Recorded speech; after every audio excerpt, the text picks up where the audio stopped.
Hey Osman, Hey Mehdi, how are you doing? I'm good. How you doing? Yeah, me too. I'm also doing well. I have a question for you. Sure. So why do you think so many students they secure multiple scholarship while others they don't have any? That's really a good question. With people with mediocre results and with less GPAs, and there are many they get scholarships very easily. Then there are some people with excellent results, positions, a lot of work and research, and they end up getting rejected from the scholarships. Why do you think so? What is the game changer here? I mean, honestly, I would say the SOP Okay. is the main game changer in this whole scenario. SOP. Yeah, it's the statement of purpose. Okay. So why do you think that? So the reviewer, when they review your profile, they don't have that much time to go through everything that you've mentioned in your CV or what documents you've submitted. The main thing that they will study firsthand is going to be your SOP, or you can say the letter of motivation, because they want to make sure that what is your story and is it worth it that they would be putting a lot of money and efforts on you? Is it worth it giving you a chance? And that, I believe, makes you that is kind of a bridge for you to connect with the reviewer and with the committee who is selecting you. Wow. So do you think that a lot of students, they are missing this point because they think they are overqualified with their academic results, with their IELTS score, and they do not put that much attention to their SOP? I mean, yes, honestly speaking, because SOP is one of the most neglected aspects in your application when you're applying for a scholarship. Okay.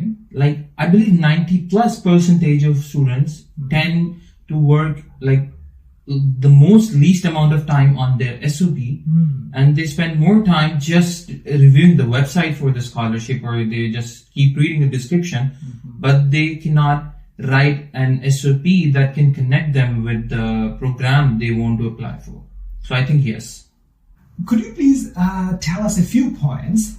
How should we write our SOP, and what are the things that we should keep in our mind when we write an SOP?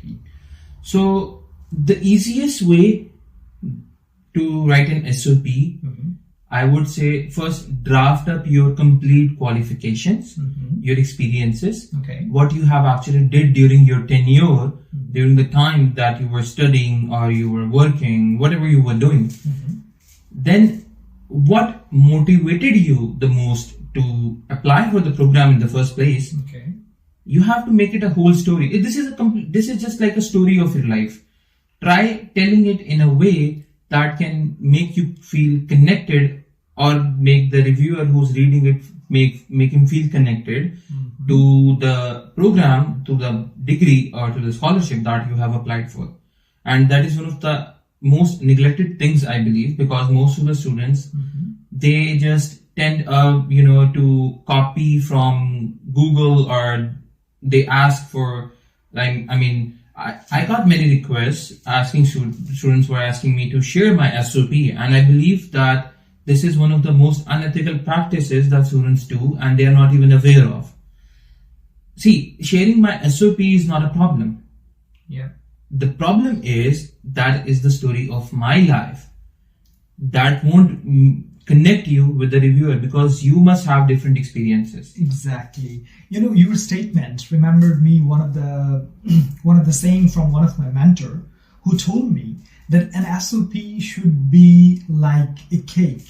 Exactly. Like baking a cake. Exactly. When we make a cake, we have a lot of things. For example, sugar, flour, eggs, and some other ingredients. But when we make the cake, you don't feel it. Everything gets blended so nicely, so you taste it really well, so you don't feel all the ingredients you just remember the taste. Exactly. So some people, what do they do?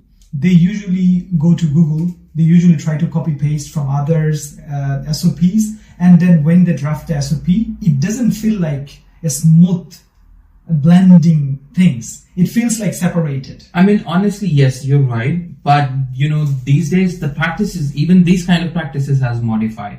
Like students, they tend to go to ChatGPT or other AI platforms, and they would just, give the AI the prompt to make the SOP for them. And I think that is not an SOP you would want to submit, honestly. Okay. You want to get help? Okay, that's fine to use the AI. But the most problematic situation is if you don't know how to get help from the AI, you would end up copying the statements from that AI. And that's not something that will make you shortlisted for a scholarship where thousands of people are applying and only 5, 10 or 15 people are going to be selected.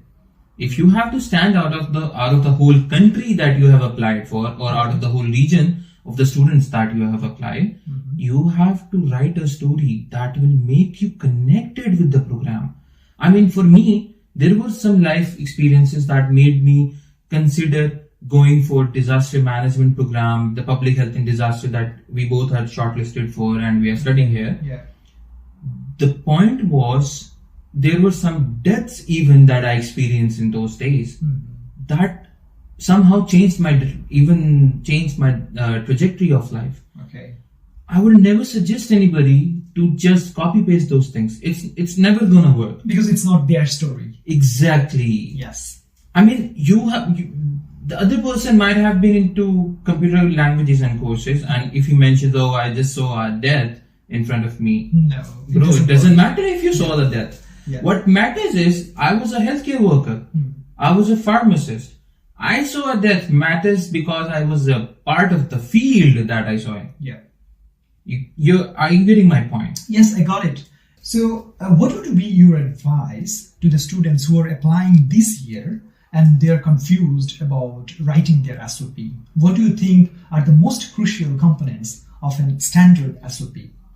So I believe the most standard points is just rewind your whole life.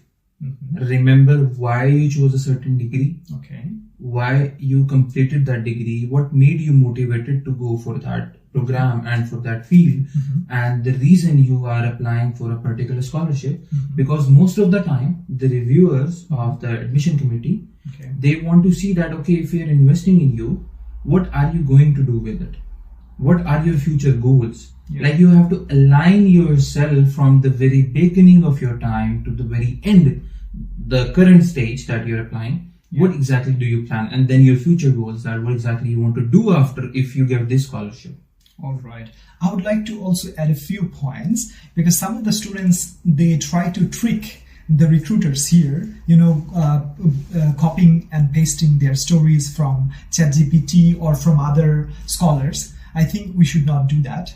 So if you are someone who are thinking of writing an SOP and you are confused, you don't know how to craft a standard SOP, we have some scholars. We can help you. We can guide you in your journey. So if you need any help or any suggestions or any advice, you can reach us through International Study Council. We will try our best to help you in securing a full funded scholarship. Thank you so much, Usman. It was really nice talking to you. Thank you, Mandy. Same here. All right. Okay.